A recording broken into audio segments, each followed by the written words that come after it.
Vai começar o podcast Gestão em Ação 001, que tem como objetivo ajudar você,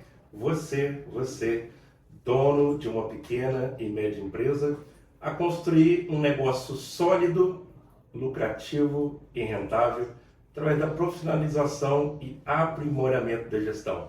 Meu nome é Jorge Miguel.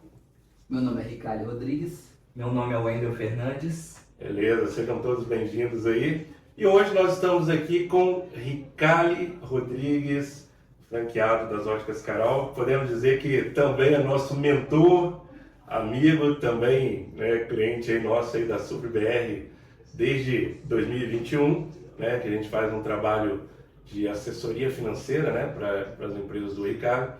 E é um prazer imenso receber você aqui, Ricardo. Muito obrigado aí pela sua atenção, né, por estar participando do nosso podcast aqui mais uma vez, né? Carão, primeiro que tudo é verdade, menos a parte do mentor. Né? Eu sou amigo, eu sou cliente, sou parceiro, né? E aprende, aqui é uma troca, né? Como aqui também vai ser uma troca, né? Um bate-papo bem descontraído para a gente poder tentar, né, colocar todo mundo aí, vamos dizer, numa mesma página, né? Trocar bastante informações. Eu acho que assim que quem compartilha acaba recebendo também. Com certeza. E aí, pessoal, antes de começar já as perguntas aqui para o Ricardo, vamos passar para o Wendel a palavra. Tem um recado para vocês aí. Pessoal, antes de iniciar, ativa as notificações, clica no sininho, porque vai ter muito conteúdo rico aqui sobre estratégia, sobre gestão, sobre finanças, sobre comercial. Então vai ser um bate-papo muito rico. Então ativa as notificações, mande para alguns empresários, mande para os seus amigos, porque esse bate-papo aqui vai ser sensacional. Legal. E aí, pessoal, para a gente começar a falar do podcast de Gestão em Ação, rapidamente para você entender o porquê do nome Gestão em Ação. Primeiro, que o papel do empresário é fazer gestão financeira, fazer gestão comercial, fazer gestão de pessoas, fazer gestão de processos, fazer gestão de marketing, fazer gestão tributária, fazer gestão contábil. E aí o cara precisa ter conhecimento, né? É pesado. E ação, porque não adianta só ter conhecimento se o empresário não entrar em movimento, né? E por isso a gente trouxe aqui o Ricardo, porque o Ricardo, né, das pessoas que eu conheço e a gente atende aqui, é um dos empresários que, além do vasto conhecimento que ele tem uma capacidade muito grande de entrar em ação. Por isso a gente está trazendo ele aqui, pela essa capacidade que ele tem de aprender rápido, agir rápido e, obviamente, alimentando esse ciclo, né? Tem um ponto muito interessante sobre a ação, pessoal. Quando a gente pensou nesse nome, não sei se todos conhecem, existe um livro chamado Execução, do Ram Charan, né, um dos maiores consultores dos Estados Unidos.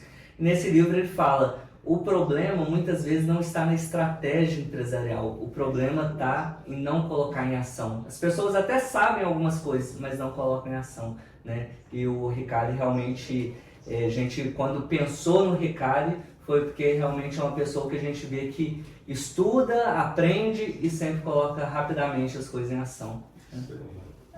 Tem uma frase que fala, né, o universo não premia pensamento, né? Ele premia ação. Né? Legal. Então, assim, e a gente fala tanto isso nas empresas, né? Eu falo isso diariamente com o meu time, né? A gente tem excelentes ideias, coisas incríveis, tá? Mas só vai dar para saber se ela é incrível mesmo, se realmente vai funcionar, colocando em ação. E todas as vezes que você colocar em ação, vai ter que ter lapidação, que é a evolução da ação. Né? Nunca a ação vai chegar lá e vai estar perfeito, igualzinho. Tenho certeza que vai precisar de algumas mudanças, pequenas lapidações para que aquela ação realmente se transforme em alguma coisa, né? Um processo mais bem feito, se fosse um processo, ou alguma coisa que seja mais bem feita, porque é difícil você colocar alguma coisa em ação e ela sair perfeita.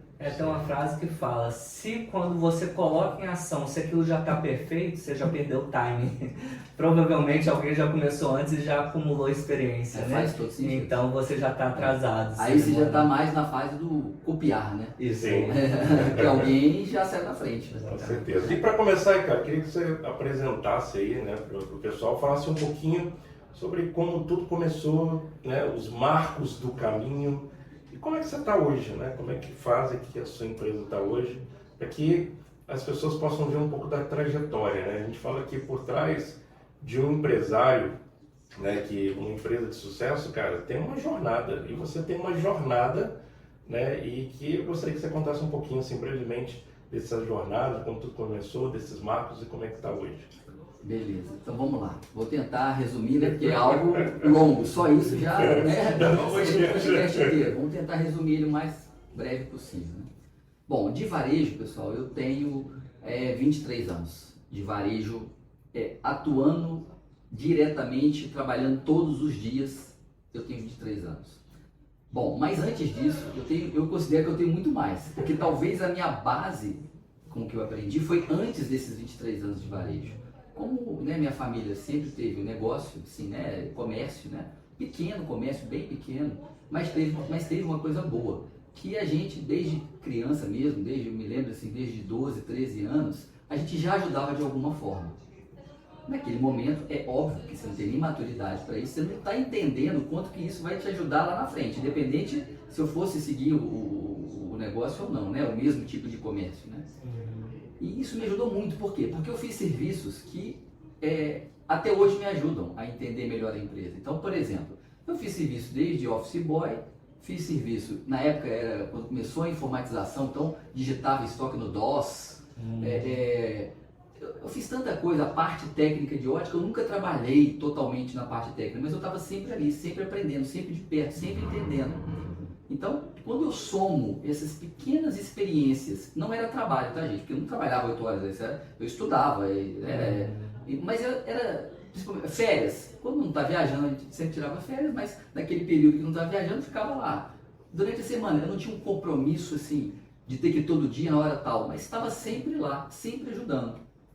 E isso ajudou muito. Então eu considero que isso é uma pré-formação, né? Legal. Depois, né, quando eu fui fazer faculdade, eu optei em fazer administração com o objetivo de não tocar o negócio da família. Repito, de não tocar o negócio da família. O meu objetivo ali, eu sempre fui bom aluno, eu sabia que eu ia ter uma facilidade se eu quisesse prestar um concurso. Na época que eu formei, em 99, era uma época que tinha muito mais concursos do que hoje. Então, poderia não passar rapidamente, mas 2, 3 anos estudando, quem já vem quente ali, né, da universidade, eu fiz a federal, que te dá uma boa base, passaria, né? Mas aí, antes de se formar, você tem que fazer ali a última matéria, né? Você tem que fazer uma tese ali, né, de defesa para você se formar. Meu pai tinha um pequeno comércio, vou fazer lá. E fiz sobre planejamento estratégico, né? E a tal da facilidade que acabou me levando para os 23 anos de varejo, porque quando eu fui fazer um negócio, que aí eu comecei a ter assim, já um olhar de gestão, porque eu tinha uma formação e já olhando o negócio como gestão, eu falei, bom, eu vou ter que ficar pelo menos uns 2, 3 anos por aqui, porque senão meu pai não vai ter daqui a 2, 3 anos nem negócio para ter. Porque é um negócio muito pequeno e com dificuldades em todas essas áreas que você falou aí, Jorge, podia escolher qualquer uma, joga o dadinho, qualquer uma que sair tem dificuldade, entendeu? E claro que eu não tinha nenhuma experiência de gestão, mas eu tinha já uma visão do que estava errado, né? E os 2, 3 anos que eu fiquei para ajustar viraram os 23 anos no varejo, né? Acho que deu para dar é muita coisa no meio dessa história, né? Eu tive que fazer depois um curso de ótica técnico, né? Eu tenho diploma que foi um negócio, cara, extremamente, assim, de ter muita perseverança, porque o curso mais perto que tinha era em Niterói. Então, durante 2 anos, todos os meus sábados, eu saía de fora às 5 da manhã, voltava, chegava em casa às 7 horas da noite. Consecutivos e por 2 anos. Para qualquer um não, é pesado, cara. Então, assim, mas era necessário. Legal. Né? E aí, fala um pouquinho sobre essa evolução pessoal e quais foram os aprendizados, principais aprendizados aí que você já teve ao longo desse caminho, que fala assim, cara, isso me fez subir de nível como empresário, como empreendedor, né? Uhum. Foi divisores de águas, assim, ao longo desses 23 anos que fizeram subir de nível. Bom, são vários, né? Eu vou tentar lembrar alguns importantes. Logo no início teve um, que foi, logo que eu entrei, como eu falei, eu tinha um conhecimento teórico e praticamente zero conhecimento de gestão, mas identifiquei rapidamente um problema financeiro na empresa que precisava ser resolvido assim imediatamente. E nós fomos ao nosso contador na época e pedimos uma indicação. Olha, Tem alguma consultoria, estou falando, gente, de 23 anos atrás, alguma consultoria, alguém que você conhece que possa nos indicar? Eu tenho um cara. Era um senhor de uns 70 anos de idade, o senhor Roso, infelizmente já falecido. Era um senhor, descendência polonês, 1,90 m, fumava igual assim, um atrás do outro, cara. Só que o cara era um poço de experiência, porque ele fazia consultoria desde pequenas empresas, micro quase, como era a nossa, à indústria.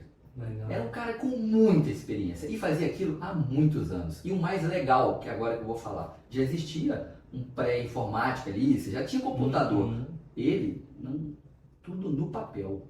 Era tudo no papel. Então eu aprendi os controles que nós estamos montando no papel. Depois que ele ficou com a gente uns 5 anos. Depois que foi passando, eu fui passando os negócios dele para o computador. Mas eu tinha que entregar para ele, na hora que ele chegava lá, podia ser o computador. A planilha tinha que estar impressa no papel.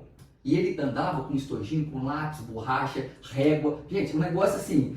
Só que o cara sabia muito. E isso me ajudou. É o primeiro ponto fora da curva do aprendizado. Legal. Esse foi o primeiro grande ponto. O segundo grande ponto que eu posso dizer foi quando a gente começou na cidade, a gente tinha uma marca local, né? E a gente começou a perceber que tinha que melhorar a marca, evoluir a marca, melhorar a loja. Cara, e aí, tipo, como é que faz isso?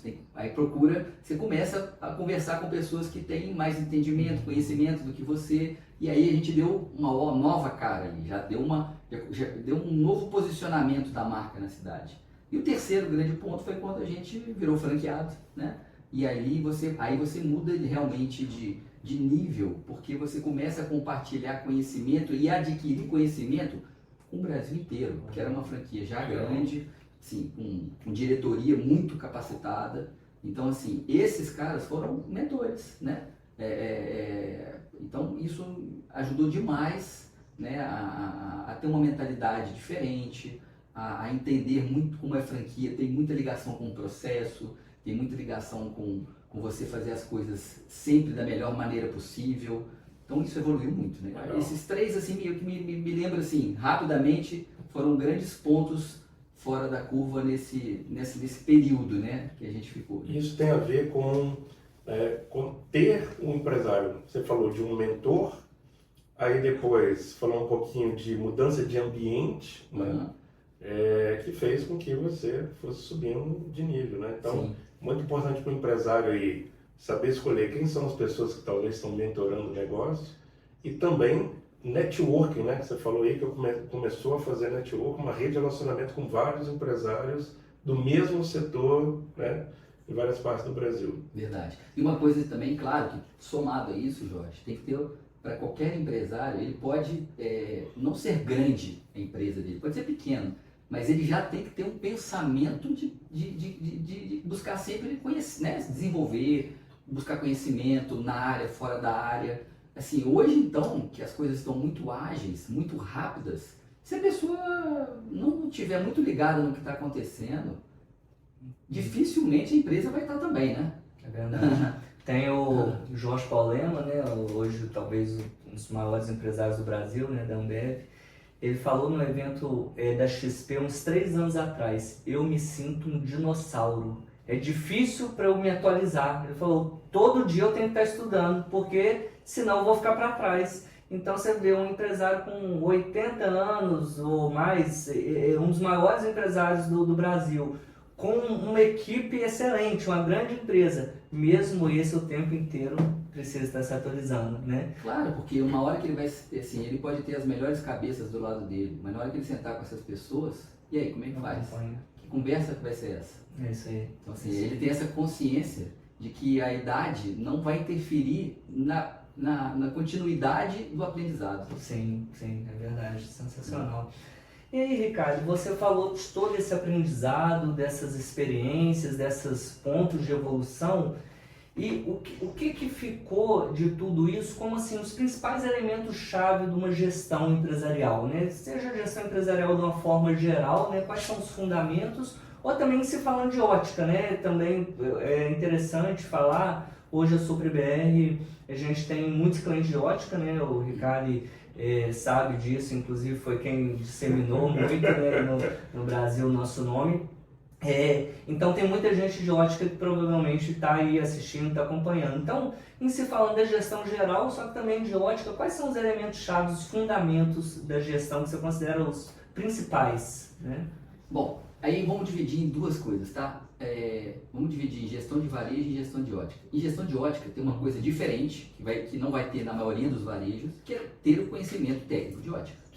Né? A pessoa que vai gerir um negócio de ótica, ela não precisa de ser um super entendido em ótica, mas ela tem que ter alguns conhecimentos razoáveis, né, da parte técnica de ótica, que ela vai lidar com aquilo o dia inteiro. Né? E quando eu digo o dia inteiro, não é que ela vai estar ali vendendo para o cliente, né? Eventualmente até pode acontecer, mas ela vai lidar com situações de produto, né, de entendimento daquilo para saber o que é melhor, aonde que eu consigo evoluir, qual parceiro que eu busco mais interesse, né? Então, assim, começa essa parte, né? Então, agora, tirando isso, tirando a parte técnica de ótica, para mim é muito parecido gestão de qualquer tipo de negócio, né? Você vai ter que ter, hoje, né, eu diria o seguinte, você vai ter que ter um conhecimento razoável, né, em várias áreas, né? Você vai ter que entender de RH, porque você vai lidar com pessoas o tempo inteiro. Não se esqueça que pessoas não são apenas as pessoas do seu time, são os fornecedores, são os seus clientes. Tudo envolve pessoas, né? Quando você lida com processos, hoje processos é algo assim extremo, é muito mais importante talvez do que no passado, porque processos mal feitos hoje geram indenizações, geram perdas financeiras, geram lentidão. Então, assim, processo é uma coisa muito importante, né? E processo é uma coisa, o processo ele nunca para. Eu criei um processo magnífico, maravilhoso. Você pode ter certeza que ele pode até ser magnífico, maravilhoso por um tempo. Depois ele não vai ser, você vai destruir aquele processo, você tem que evoluir aquele processo. Então, o processo é um negócio interessante sobre esse aspecto. Financeiro, mas eu detesto financeiro, eu gosto de tudo na empresa, eu sou comercial, eu vendo tudo. Mas falou de financeiro não é comigo. Bom, você pode até não fazer o financeiro, mas alguém na tua empresa vai ter que entender muito do financeiro. Então, assim, né? Assim, eu acho que o gestor pode até não ter aptidões, facilidade, gostar, mas a gente é adulto, né? Então, adulto, eu entendo que ele faz não só aquilo que ele gosta. E tem que fazer aquilo que ele gosta e aquilo que é importante. Então, a frase do Hernando Carvalho que ele fala o seguinte: crianças fazem o que gostam, adultos fazem o que precisa ser feito. É isso aí. Então, assim, vai ter que ter um conhecimento, né, para poder lidar, sentar com uma consultoria, entender o que está sendo dito, né? Ele pode até não operacionalizar o financeiro dele, mas ele tem que entender, né, a parte básica de finanças, né? Bom, aí vai ter um ponto que é o seguinte: bom, então, Ricardo, pelo que eu estou escutando aqui, você tem formação em administração, então a primeira coisa que qualquer gestor do varejo tem que ter é ser formado em administração, ou economia, ou contabilidade. Bom, eu acho que, se puder, é um complemento bem interessante. Eu não vou dizer que não, eu acho que é um bom complemento. Mas hoje você tem caminhos para aprender que não necessariamente seja numa sala de aula, né? Através de mentores, através de trocas de experiências com outros colegas, conteúdo gratuito. Enfim, hoje tem muitas possibilidades. Cursos rápidos, né? Agora, tem muito empresário que é formado lá no Fababa, né? Você conhece a faculdade? Fababa. Qual que é essa? Barriga no balcão. Formado com a barriga no balcão, no dia a dia, né? E aí isso demora, né, para poder aprender, né? Porque no campo de batalha, se o cara não tiver conhecimento, ele erra muito e paga um preço muito alto. Tem um cliente nosso que fala isso.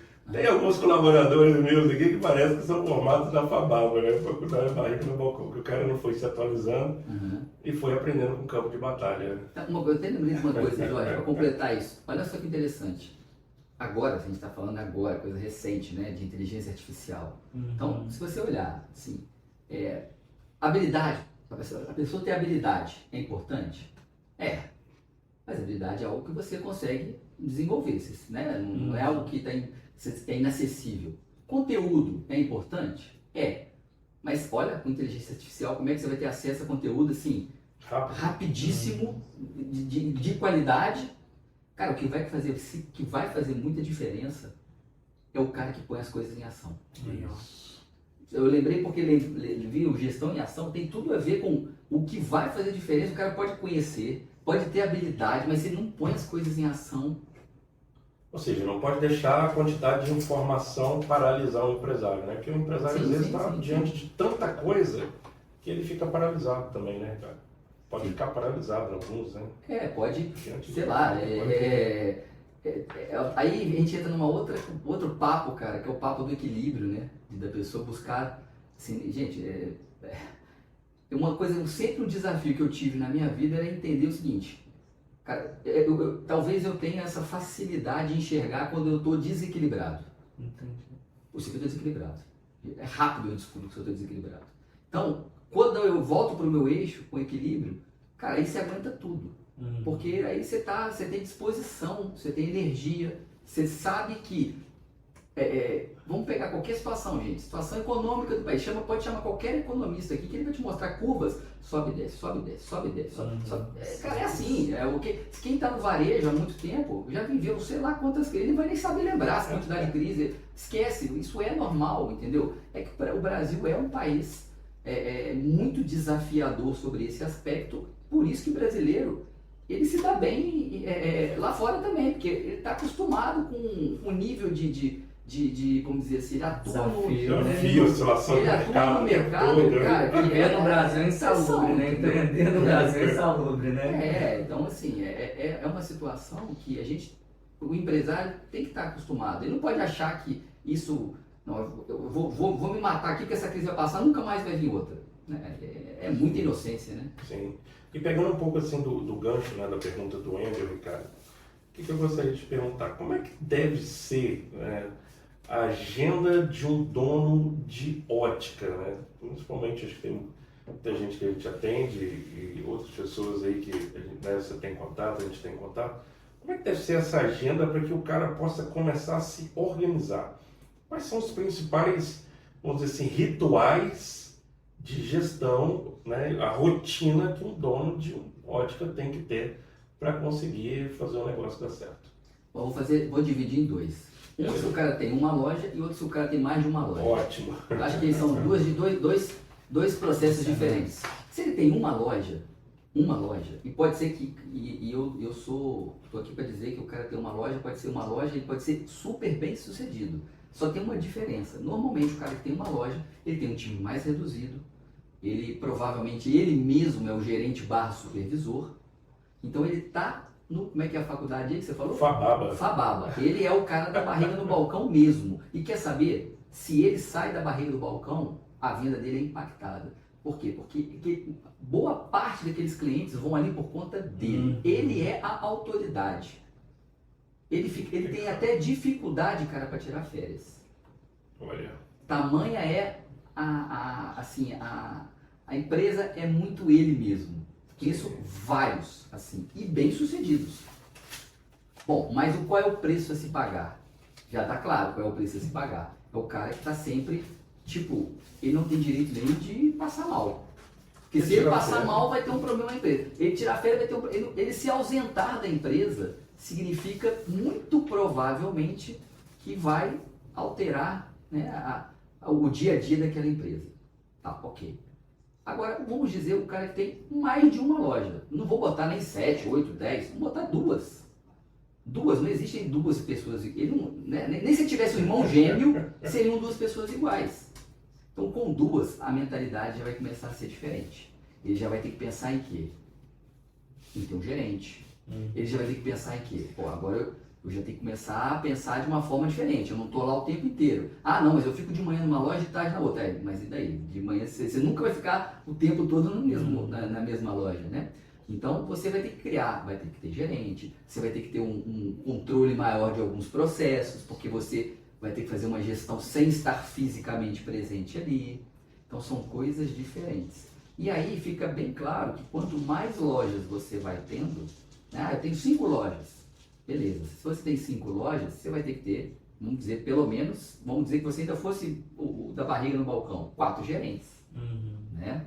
E aí você começa a ter que ter um outro nível de acompanhamento, o teu financeiro vai ficar diferente, você já começa a ter uma necessidade de um RH / departamento pessoal dentro da sua empresa para te auxiliar, você já começa a ter que ter um marketing para poder fazer com que aquelas 4 ou 5 lojas rodem perfeitamente. Então, são rotinas diferentes. Eu poderia falar a minha rotina, que é diferente, vamos dizer assim, A também... rotina talvez da maioria, né? A minha rotina é assim, hoje eu cuido mais da parte estratégica e comercial da empresa, né? Então minha rotina começa muito cedo, porque primeiro começa comigo, então eu faço atividade física, e aí para eu poder aguentar o ritmo, não faço por conta apenas de saúde, é de saúde para eu aguentar isso por muitos anos. Se eu fiquei 23 anos nisso, né, ainda quero ficar muitos anos, eu tenho que ter saúde para aguentar, né? Então, esse é o ponto, né? Então, é muito importante para mim a saúde física, porque ela está em cima daquilo que eu falei do equilíbrio, né? Do equilíbrio físico e mental. E aí eu faço a parte, né, de acompanhamento, que aí eu já tenho, né, no nosso caso, indicadores, já tenho toda a parte, né, de marketing financeiro, tudo isso eu não operacionalizo nada, mas eu acompanho tudo.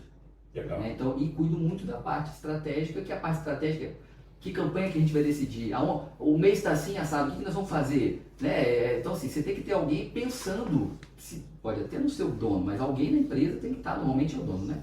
Pensando estrategicamente, porque se ninguém pensar estrategicamente, vai todo mundo fazer só a operação. Não tem estratégia. E é muito comum isso nas empresas, né? A empresa, todo mundo faz operação. Isso, não tem nem reunião estratégica. Não vou falar nem fazer isso, não tem nem reunião estratégica. Então, tipo, é meio que, bom, deixa a vida, vamos fazendo. Vai tocando o negócio. Vai tocando. Não para fazer uma estratégia, né? Achei interessante que você comentou, quem tem uma loja muitas vezes pode ser muito bem sucedido. As pessoas com a mania de grandeza, né, elas pensam, não, peraí, eu não posso ter uma loja, eu tenho que ter 5 lojas, tenho que ter 10 lojas, né?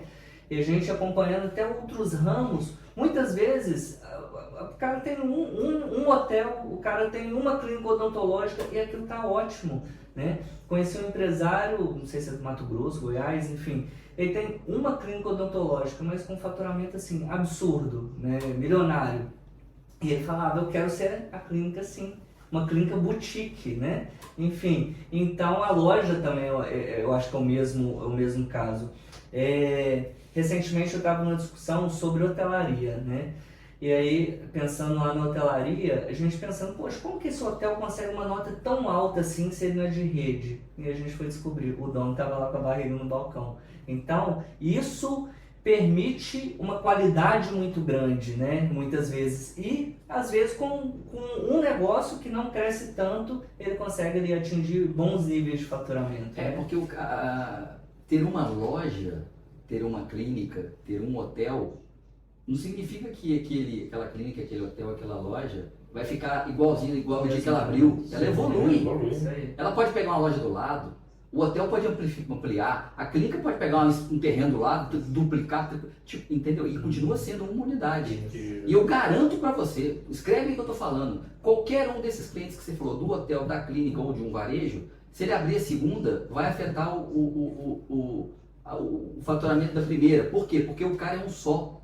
Ele é um só e ele não sabe gerenciar 2 unidades. Ele vai ter que aprender. Depois pode ser que a coisa volte. Depois pode voltar. Mas vai ser penoso. Vai ser sacrificante se ele quiser fazer esse movimento. O empresário da rede de hotelaria falou justamente isso. Ele nos falou assim, nota altíssima de um hotel, né, uma nota 9,5, 9,7 lá no Booking, ou vai ser uma rede ou vai ser a barriga no balcão, né? São 2 business diferentes. Porque uma rede pode ser uma rede assim, com tudo padronizado, que um negócio que chegou num nível absurdo de profissionalismo, ok? Ou vai ser um negócio boutique, né? Agora, o pequeno empresário que tem algumas unidades, acaba que um pouco da qualidade vai ser desafiador manter a qualidade igual quando ele estava lá, né? Então, eu acho que é uma coisa bem interessante e que, inclusive, é a dor do crescimento, né, Ricardo? É a dor do crescimento. Hoje a gente sente na SupriBR, com o crescimento, com a descentralização, com diversos consultores, né, na equipe entrando, como manter a qualidade? Às vezes a gente pensa, poxa, isso aí, essa dor que aquele consultor está passando, eu já passei. poxa, se fosse eu não passaria. Mas tá tudo bem, isso faz parte do aprendizado, vamos tentar colocar isso no processo, mas faz parte, eventualmente, a gente perder um pouco ali da qualidade, sem prejudicar, lógico, né, um nível mínimo, mas isso eu acho que faz parte. Só que o exemplo que você deu é excelente, vocês são um exemplo do que eu estou falando. Sim. Vocês poderiam optar e ficar só vocês dois, vai ter um limite humano de quantidade de clientes que vocês vão poder ter. Ah, mas eu quero ter mais, cara. Vai dar problema, vai comprometer a qualidade. Vocês vão ter que definir, ó, o máximo que a gente consegue atender são X clientes para manter a qualidade que a gente tem. Acima disso só tem um caminho. Ou a gente amplia, traz mais gente, vamos treinar, vamos sofrer, vamos sentir as dores do crescimento. Ou, cara, a gente vai ficar nessa situação aqui o resto da vida. Né? É ok, é uma decisão, são escolhas.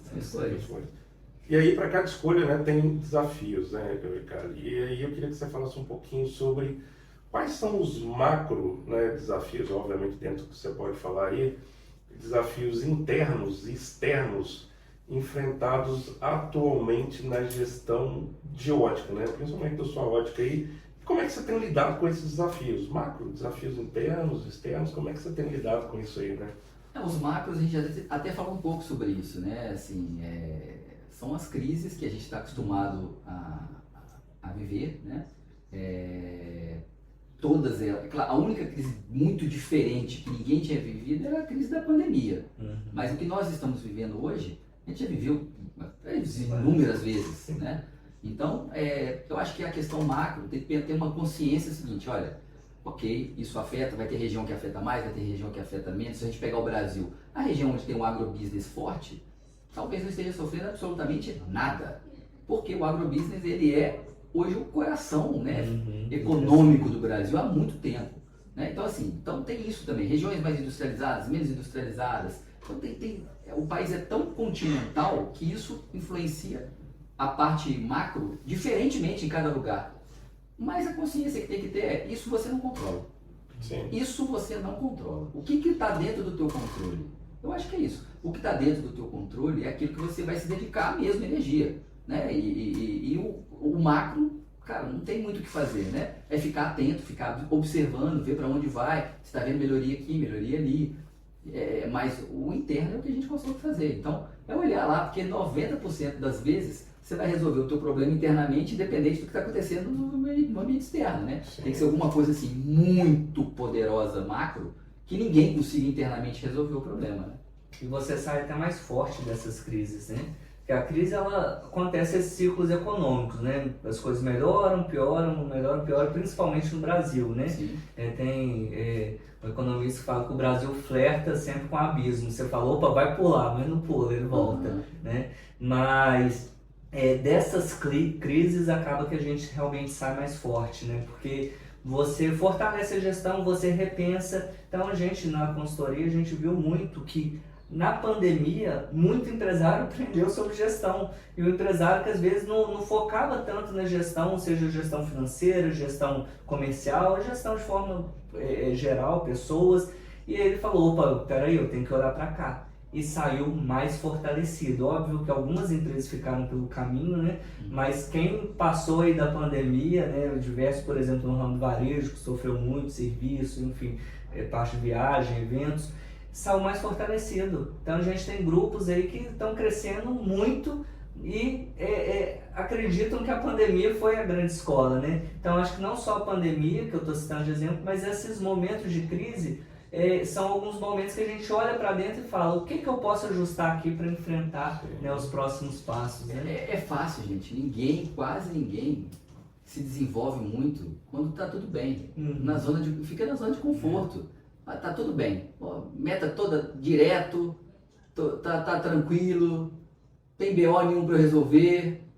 Espera que vai vir uma bomba ali, cara. Espera porque... Quando o mar tá calmo... Não existe no varejo um avião só apontado para cima o tempo inteiro. Não existe, cara. Ele existe isso por um tempo. Então, assim, aonde você se desenvolve, onde você aprende, é realmente na hora da dificuldade, da crise, na hora do aperto, que você é a hora que a coisa realmente você tem que botar a mão na massa de uma forma diferente, né? Eu sempre brinco que, no nosso caso lá, tem plano B, cara. É plano A, o A que tem que dar certo.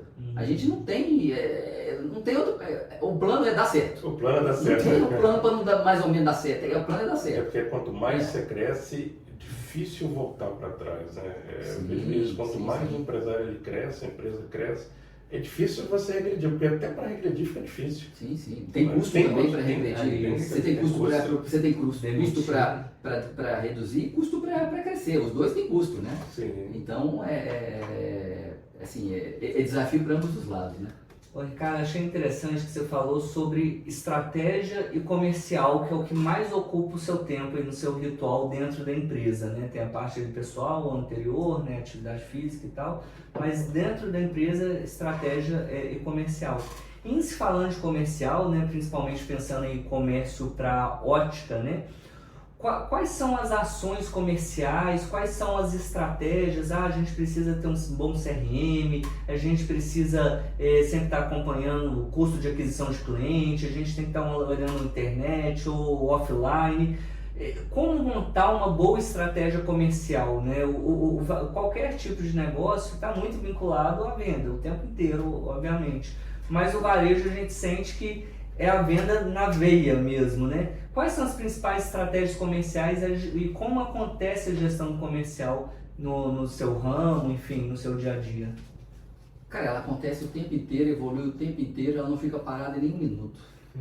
Porque hoje o mundo é assim. Então, às vezes, vou dar um exemplo, tá? Eu posso ter, de repente, uma super negociação com algum parceiro comercial muito boa hoje, que amanhã bata alguém na minha porta me oferecendo alguma coisa muito melhor.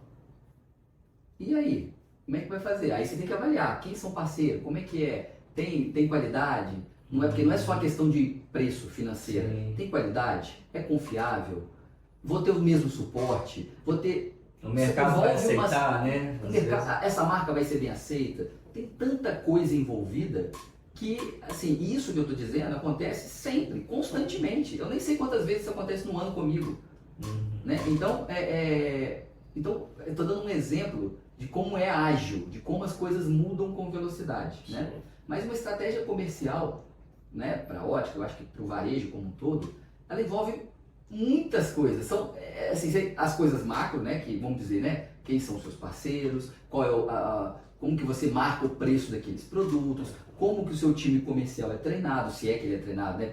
Se é algo, né, as empresas têm que estar hoje muito atentas, não é questão apenas de treinamento por treinar, é treinamento para poder estar atualizado, porque o que tem de lançamento no meu setor por ano, se eu não tiver pelo menos uns 3, 4 treinamentos por ano, nem eu sei o que está acontecendo. Então, assim, é muita evolução, né? Você tem desde essa parte básica, desenvolvimento de lideranças, que tem tudo a ver com a questão comercial, né? O que o líder vai fazer, que é diferente do que o vendedor tem que fazer. Se você tem gerente que é vendedor, você não tem vendedor. Você não tem gerente, você tem vendedor. No máximo que eles chamam aí de vendedor responsável, que não é gerente. Então, assim, são treinamentos diferentes, né? Sim. Então, você tem desde isso até análises bem estratégicas. Por exemplo, dos produtos todos que eu vendo, quais são aqueles produtos que me dão maior rentabilidade? Legal. Opa, aí já você tem lá, por exemplo, classe, no meu caso, classe óculos solares. Você deve ter, no meu caso, deve ter umas 70 grifes. Dentro dessas 70, qual que é o ranking aí? Me fala aí qual que é o ranking de rentabilidade das 70. Bom, isso já virou um negócio totalmente estratégico comercialmente. Né? Descobrir quais são as 5 top aqui, as 5 primeiras. Cara, será que eu consigo criar alguma coisa para vender mais isso aqui? Claro que você consegue. Campanha, uma comissão Campanha, diferenciada. direcionamento, treinamento. E outra coisa, não é que a empresa muitas vezes tem que pôr dinheiro para fazer. Envolve os donos das marcas. Cara, ó, vamos chamar, vem pra cá, meu irmão. Vamos fazer um negócio aqui, ó. Tô vendendo isso aqui, posso vender 3 vezes isso aqui, mas preciso da tua ajuda. O que você pode me ajudar? Todos têm verba para isso. Chama verba cooperada, né? Sim. Só que se você não fala, você não tem acesso. Certo. Agora, não adianta também fazer tudo em cima, né, Ricardo? Como é que você faz o seu planejamento de marketing? Porque tem muito dono de varejo, o cara quer pensar assim, mês que daqui 10 dias, Dia das Mães, ele quer pensar 3 dias antes. Cara, não faz isso. E talvez nesse caso, assim, nem sei se vale a pena fazer, porque né, vai sair um negócio muito mal feito, né? O planejamento, por exemplo, no caso do planejamento de marketing, eu tenho, como eu sou, né, um franqueado, né, eu já venho, isso eu tenho uma vantagem em relação a um independente, eu já venho com muita coisa pronta da franquia, né, campanhas. Só que não se esqueçam que, como a gente falou, que o Brasil é um país continental. O que vale muitas vezes em Minas Gerais, não vou falar nem em Minas Gerais, o que vale muitas vezes na zona da mata é diferente do que está no Triângulo Mineiro, que é diferente do que está em BH. Você vê o nível de como que de regionalidade é o país, né? E nós somos mineiros, conhecemos Minas, você sabe que nós estamos falando a verdade. Sim, né? com certeza. Então, o que acontece? Você tem que ter, sim, um planejamento de antecedência. No meu caso, que a franquia não tem como fazer essa regionalização. Eu tenho que fazer. Então, eu vou me preparar com antecedência. Quando eu falo antecedência, gente, você tem que ter, Dia dos Pais. Dia dos Pais é um dia, a próxima data grande, né, do varejo, né? É o segundo domingo de agosto. Cara, nós estamos entrando em julho. Você tem que fazer uma ação para o Dia dos Pais, no mínimo, com 15 dias. Para você fazer uma ação de 15 dias para o Dia dos Pais, dependendo do tipo de negócio que vamos dizer que seja um varejo de roupa masculina. Cara, essa data deve fazer uma diferença tremenda no ano do cara. Então, talvez ele vai ter que trabalhar até um mês, né? Mês dos Pais. Então, mas se ele vai trabalhar o mês dos Pais, que vai ser do dia 15 de julho a 15 de agosto, que dia que ele preparou isso? Foi muito antes. Então, se ele não tiver isso muito claro, essas datas que fazem diferença para ele, não farão. Não farão. E isso vai comprometer, talvez, o mês dele, o ano dele. Né? Então, assim, pegamos uma data, né? Então, assim, tem que ter muita atenção e tem datas que às vezes as pessoas não dão muita atenção. Mas, por exemplo, eu sei que recentemente estava mexendo com isso, tá? Tem agora, dia 7 de julho, é o Dia Mundial do Chocolate. Vocês sabiam? Ninguém aqui provavelmente sabia. E eu nem vendo chocolate, mas eu tô ligadão. Eu tô ligadão, porque eu já tenho uma amiga que ela tem franquia de chocolate, já entrei em contato com ela. Vamos fazer uma brincadeira? Você me dá uma cesta de chocolate, eu te dou um voucher de óculos, e eu faço um sorteio lá no meu Instagram, o negócio do chocolate, você fala, cara, não tem nenhuma, teoricamente, conectividade com o meu negócio, mas como eu estou olhando as coisas com antecedência, eu vi uma oportunidade. Agora, para ela, Dia Mundial do Chocolate, ela vende chocolate. Cara, se sou eu dando aquele negócio dela, no dia 7 de julho, eu estou uns 10 dias antes, cara, bum, falando aquilo, entendeu? Criando oportunidade, porque não é só a Páscoa. Né? Então, um exemplo. Achei muito legal esse insight, porque a gente pensa nas datas-chave ou as datas que têm a ver com o seu negócio. Eu acho que você está mostrando quanto que o empresário pode sair da caixa, né? Pensar fora da caixa e falar assim, peraí, é outro ramo, mas eu vou criar uma campanha que vou criar uma collab, enfim, né? Não sei qual o nome exato que vocês utilizam, uma campanha em conjunto e que isso pode dar certo, movimentar. E aí quando vê, a pessoa está comemorando o Dia Mundial lá do chocolate, pensando em óculos também. Isso. Então isso é sensacional e a sua marca vai sendo lembrada e o seu produto vai sendo lembrado. Muito bom esse insight, adorei. Então esse é um exemplo que você pode, se você olhar lá, gente, se vocês digitarem no Google, datas comemorativas, vai todos os dias do mês, do dia 1º ao dia 31, todos, ou dia 30, vai ter a data de alguma coisa. Aí você tem que entender se aquilo tem conexão com o teu negócio. Sim. Legal, bacana.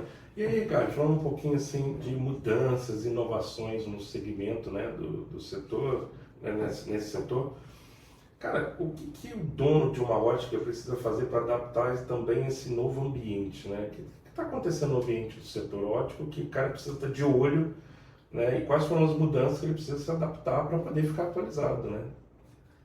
Assim, a primeira é ter ótimos parceiros, próximos parceiros, porque quando eu falo, não adianta ele ter um ótimo parceiro que está presente na empresa dele, né? Próximo é aquele que está próximo mesmo, que dá treinamento na tua empresa, que faz as visitações nas suas lojas para colocar materiais atualizados, explicar sobre novas tecnologias. Então isso é um ponto extremamente importante. Segundo, lembra que eu sou um franqueado, Sim. que eu estou dentro de uma grande franquia, então eu tenho um privilégio de quase tudo que se lança de tecnologia no meu mercado chega para a gente rapidamente. Legal. Muitas vezes chega para a gente primeiro, né? Então isso é uma vantagem que tem, né? Com certeza, né? Então assim, mas independentemente disso, gente, volta lá atrás, né? Da ação. Eu posso ter o parceiro, eu posso ter alguém que me visita, mas se Imagina um empreendedor que não está dando muito valor para aquilo. Consequentemente, o teu time também não vai dar. Gente, a empresa é o retrato, muitas vezes, do empreendedor. Não tem como não ser. Se o empreendedor, o cara chega um representante lá e atende muito bem, ele procura saber como é que, né, as informações, ele marca um treinamento, é uma postura. Uma outra postura, o cara bate lá na porta dele, eu sou da empresa tal, beleza, vai lá, faz aí, visita aí. Totalmente diferente. Aí eu te pergunto, essa empresa, ela vai ter um problema sério, né, que é um problema que a gente ainda não falou, que é uma questão de cultura, né, a cultura dessa empresa está sendo repassada como? Lembra, tem um ditado que fala o seguinte, sempre tem alguém que lidera o seu negócio. Pode ser você ou não. Alguém sempre vai liderar as empresas. Isso serve para a loja, serve para o empreendedor, sempre vai ter alguém liderando as empresas, né? Legal, e esse ponto de cultura eu acho muito interessante, a cultura, né, da Óticas Carol, especificamente o que eu conheço mais perto, que é do seu negócio, né, aqui em Juiz de Fora. É a cultura de venda, de eu quero vender, eu quero bater meta que os colaboradores, que os vendedores têm. A gente vê muita empresa que não tem esse tino de venda, que os vendedores não têm essa empolgação, esse calor de vamos lá, vamos bater meta. A gente já presenciou empresas que a gente visitou que tinha lá o sino para tocar quando vendia determinado, né, o produto deles e ninguém tocava, falava assim, não, eu fico com vergonha de tocar porque vai atrapalhar os outros. Mas espera aí, esse sino é para você tocar, né? Enquanto uma outra empresa, né, o pessoal tocava o sino para atrapalhar todo mundo no telefone, porque quem estava no telefone com outro cliente, o cliente do outro lado ouvia o sino tocando e falava assim, opa, peraí, peraí que eu vou precisar parar um pouco aqui porque aconteceu uma venda. E parava a ligação e aí o comprador do outro lado, opa, peraí, eles estão vendendo. Isso até estimulava, né, esse setor de fotovoltaica lá em São Paulo. Enfim, então a gente vê algumas empresas que têm essa cultura de venda, de bater meta, de vamos lá e vamos acontecer. A gente, até isso eu acho que faz parte do amadurecimento, em algum momento lá atrás, a gente não estabelecia meta nem de faturamento. E aí depois, gente, espera aí, vamos ter meta. E a partir do momento que a gente teve meta, a gente viu o quanto mudou. Às vezes o cliente ia nos pagar no dia 31 e falava, deixa eu pagar no dia 1º. A gente falava, não, se for dia 1º não é meta, tem que ser no dia 31, esse dinheiro tem que entrar no dia 31. Mas é boleto, não, faz um Pix aqui, porque... Então hoje, aqui na SupriBR, a gente é uma empresa, né, nossa espinha dorsal ali realmente é o financeiro, mas a gente trabalha com meta e aprendendo com os empreendedores que a gente lida, como você, por exemplo, a gente tem incorporado isso, não, essa venda tem que cair dentro do mês, vamos puxar, vamos bater a meta, enfim. Como que você lida para criar essa cultura de vendas que o seu time tem, para estabelecer essas metas, essa empolgação que a gente vê eles tentando vender e oferecendo sempre outra opção, não é assim, não tem, pronto, não tem esse aqui, mas eu tenho esse, vamos lá. Como que quais são as principais ferramentas para incutir essa cultura no time? Wendel, eu acho que começa pelo que eu falei agora, pelo empreendedor. Cara, se o cara que está à frente não é... Sabe, eu tenho que ser o maior vendedor, Wendel. Sabe para quem? De ideias para os meus times. Não é que eu tenho que ser o maior vendedor para o cliente. Não é essa a minha função. Mas a minha função... Cara, ninguém pode ter que vender... Ninguém na empresa pode vender melhor ideia do que eu. E eu sou bom nesse negócio. E eu não era. Mas eu tive que ficar bom. Porque cara, não tem como, cara. Porque na hora que eu for falar com um gerente, o cara tem que confiar em mim. O cara tem que acreditar no que eu estou falando para ele. Porque se ele tiver alguma dúvida, ele não coloca em prática. Nós não estamos falando aqui que a grande dificuldade é colocar as coisas em ação. Se o cara não comprar a tua ideia, que ele não vai pôr em ação mesmo. Então, você tem que vender as tuas ideias, mas não é vender por vender a ideia. Tem que ser, o cara tem que acreditar. Sabe por que o cara acredita no que eu falo? Porque eu acredito. Se eu for pra frente falar um negócio que eu não acredito, cara, é melhor eu não falar. Eu não falo nada do que eu não acredito. Em hipótese alguma. Pode até não dar certo. Eu posso até estar errado. Mas que eu acredito no que eu estou falando, eu acredito. Porque isso faz muita diferença, cara. Para o que você está me perguntando. Como é que é a tua... Aí isso começa daqui. E aí vamos embora. Aí é uma escala. Então eu reúno com as lideranças e falo, pessoal, nossas estratégias são essa, para esse mês.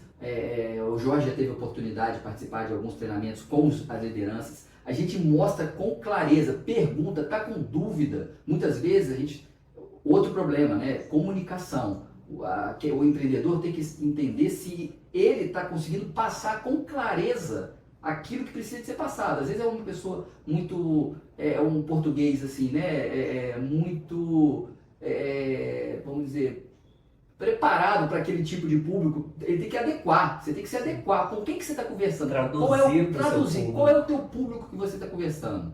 Tem hora que você vai ter que falar para uma linguagem que todos possam entender. Beleza, entendeu? Perguntou, tirou dúvida? Porque agora esses caras vão falar com os times de venda. Eles é que vão repassar. Porque senão você, teoricamente, se você começar a passar o empreendedor, pular essa etapa e ir direto para o time de venda, você vai ter gerentes totalmente que eles não vão ter a autonomia que eles precisam de ter para gerenciar uma loja. O vendedor sempre vai querer passar por cima do gerente para ir no empreendedor. E isso, cara, sua vida vai virar um inferno. Vai ser só o dia inteiro atender telefone e responder no WhatsApp. Aí não consegue fazer. Aí, cara, você não vai nunca ter cabeça para fazer nada, a não ser isso. Sim. Então você volta de novo para a história de ficar preso no operacional, né? Então assim, você tem que ter confiança no que você está fazendo. Independente do que está acontecendo.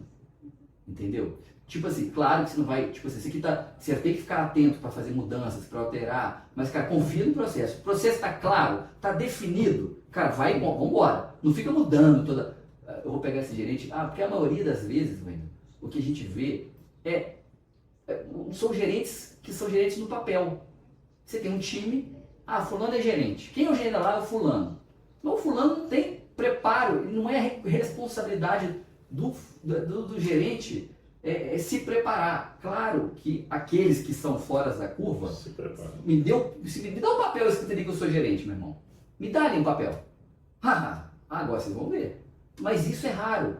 Então o que acontece normalmente com o cara que é gerente, ele não está preparado para ser gerente e é só um papel, é só um crachá escrito gerente. Aí é muito difícil, porque ele vai ensinar o quê? O que ele vai falar? Eu não sei nem o que eu vou fazer. Então, por isso que precisa de ter um treinamento, um desenvolvimento para o gerente, para ele saber o que é a função dele. O que eu tenho que fazer na loja? Eu tenho que vender? Eu tenho que apoiar a venda? Eu tenho que olhar indicador? Eu tenho que interpretar indicador? Eu tenho que ajudar a fazer o estoque? Quando o estoque dá errado, qual é a minha responsabilidade? Eu que conto? Ou é meu time que conta? Tá vendo? É tanta coisa, cara.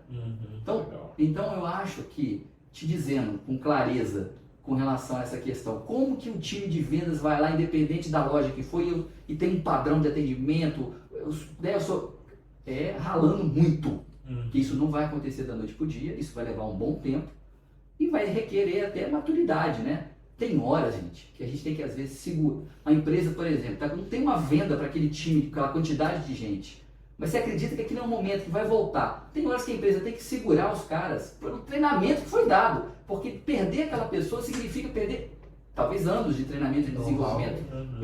Eu não sei se numa outra oportunidade, se eu chamar essa pessoa de volta, se ela vai estar disponível ou querendo, né? Sim. Então assim, muito varejo, é muita coisa que envolve, cara, para dar certo. Não é uma coisa, sabe? A empresa tem um cara que eu acho que é interessante, até quem está aqui pode seguir esse cara, chama Mauro Nomura. Ele tem varejos grandes, né?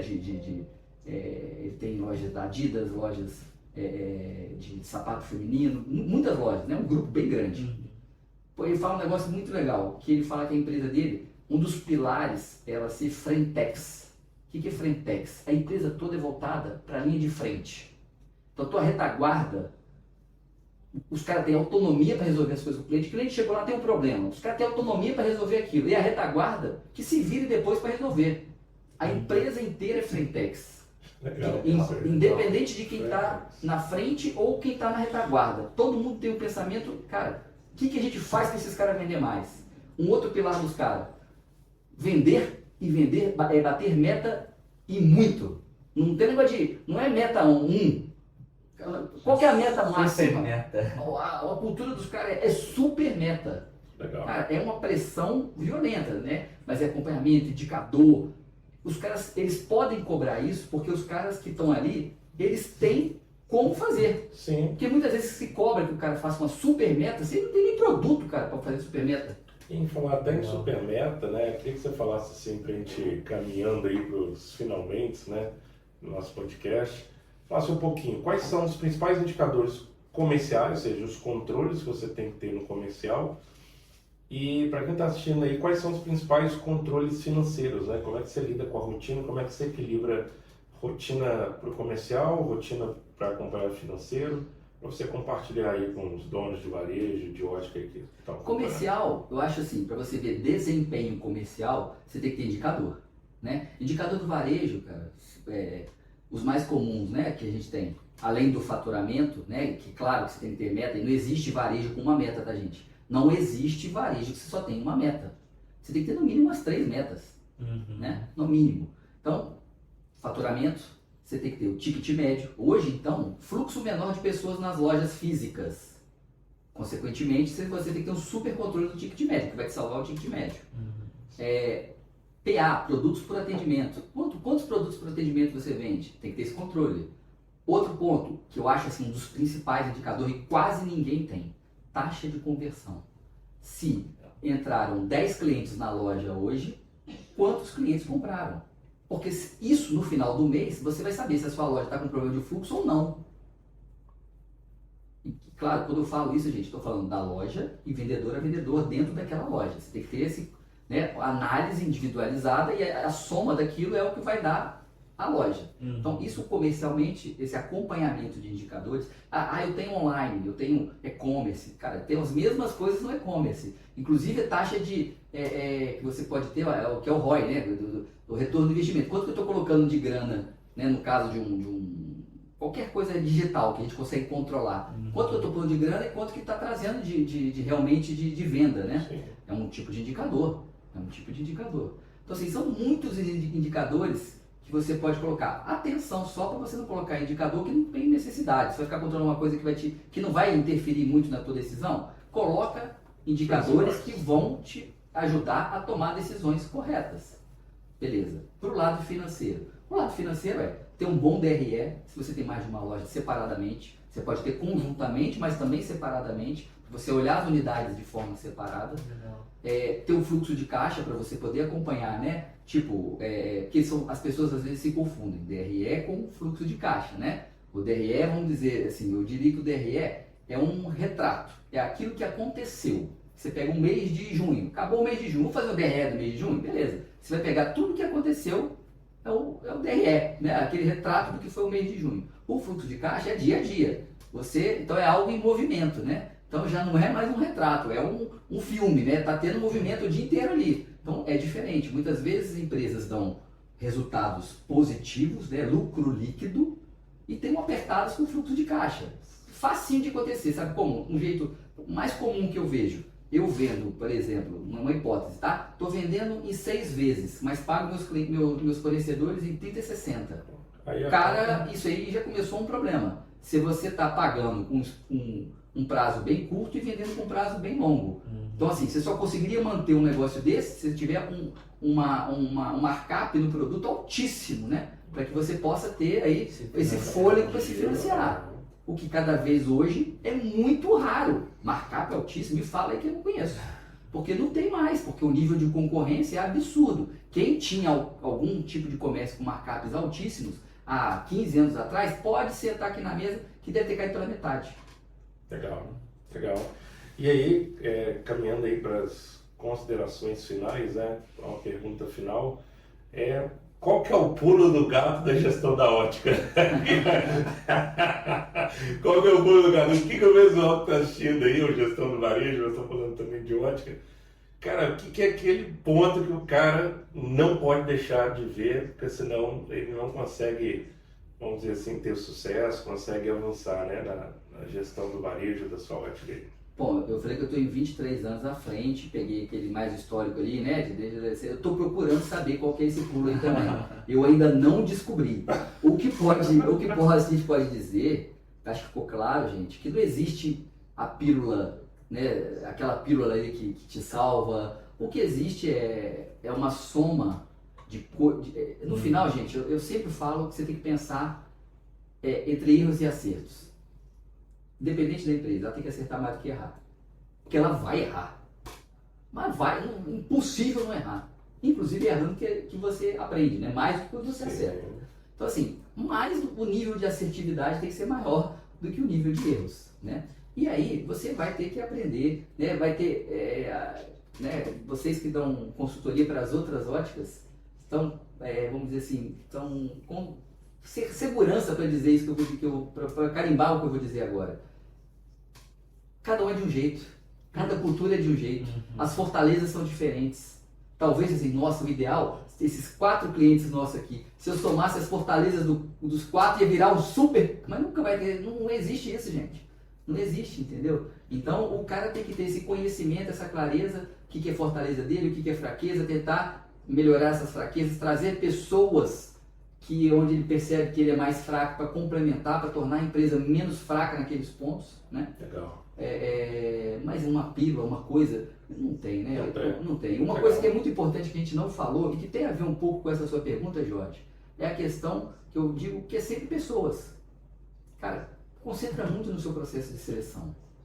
Legal. Faça um processo de seleção o máximo que você puder ser profissional. E isso não tem a ver com o cara ter uma loja, 10 lojas, 20 lojas, 5 lojas. Tem a ver com o processo. Que quando você consegue contratar bem, a chance de você ter times mais engajados, que gostem de treinar, que gostem de ser desenvolvidos, que sejam responsáveis, isso aumenta muito.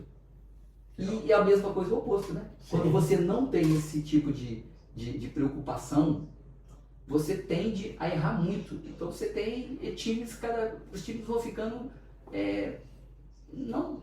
medianos. E time mediano é um problema muito sério. Legal. E, Ricardo, para fechar, para chegar no seu próximo nível, você precisa de... Para eu chegar no meu próximo nível, cara, eu preciso de ter a consciência o tempo inteiro de que eu tenho que aprender. Legal. Não existe outra, né? Acho que qualquer um que achar que chegou no nível, né, sei lá, hard, que agora acabou, não tem mais, cara, deve ser, eu espero ter esse no dia que estiver lá deitadinho no túmulo lá, né?